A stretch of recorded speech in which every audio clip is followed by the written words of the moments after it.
Happy Financial Friday, everybody. And as promised, we are going to finish what we talked about regarding trust. We did start talking about trust last Friday, and now we're just going to finish up talking about various trusts. And there's a couple other topics we're going to talk about as well. So the next trust we're going to talk about is going to be a special needs trust. Um, this holds money for people with a disability.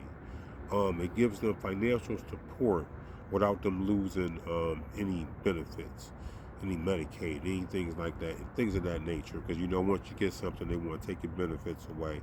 But if you have a special needs trust, this trust will enable you to still have financial support, and you won't lose any government aid. Okay, that's the special needs trust. In case anybody's looking into that. And you also have the charitable trust, which I know some people know about. That allows you to give money or property, don't forget about the property, to charities while you get tax benefits from it. So I would get an accountant, get a CPA, get something, or income for yourself. So that's the charitable trust, okay?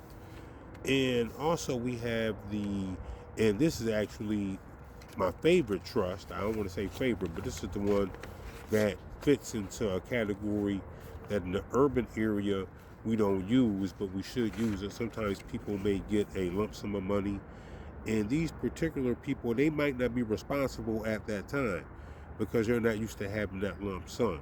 So now we have something called a spendthrift trust. A spendthrift trust, okay? This limits how fast the beneficiary can spend their money. That's all that does, okay? It controls all the payouts. And this is for risk mitigation purposes, not for a company, but for that person. We want to make sure that money lasts. So that spendthrift trust is for something like that. You get a lump sum of money.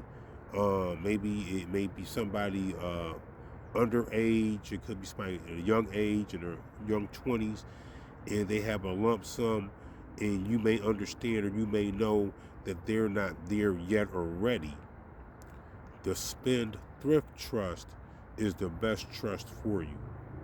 That's going to ensure that those payouts. Now, you have to have a trustee that can handle their business, because it's up to the trustee to make sure they do everything with check and with integrity.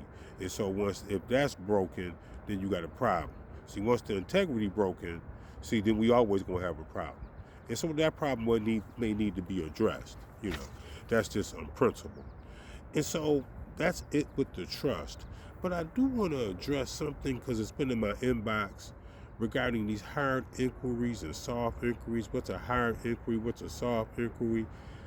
Listen, a soft inquiry doesn't have any bearing on your credit score. So a soft inquiry, when you check your own credit score, something like that, that's a soft inquiry. But a hard inquiry is when you're trying to get credit from an institution or any lender. They're gonna do a hard inquiry. A hard inquiry is detailed. A soft is like a basic review of your credit file. I'm going against the notes a little bit. That's all. Because I'm trying to dummy it down. A soft. That's what a soft is. So when somebody's running your credit, you should ask them, is this a hard inquiry or a soft inquiry? Because if it's soft, you're good to go. If it's hard, no, we might want to rethink. Don't forget, the hard inquiry stays on there for no more than 2 years. But that's 2 years.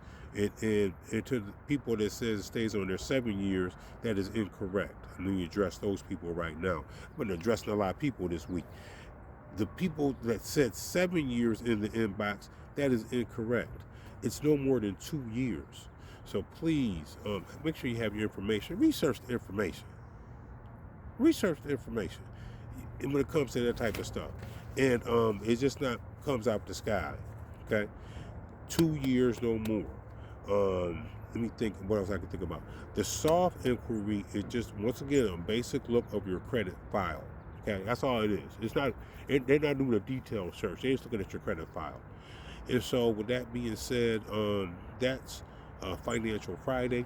Look for some more shows to come on real fast. We have other people that we're working with, other ideas, other people in the community that are doing different things. That they don't have. They're not. Everybody's not old. We have teenagers that are going to start taking over the reins and doing different things. So look for that. Look for little clips of what we're doing. You can start looking for that very soon. You can look for the new stuff to come in on the YouTube page right around October, right around that first week of October. I'd like to give you a date and stick to it. All right. So with that being said, good Financial Friday. Stay on point. Have a good weekend. We got you.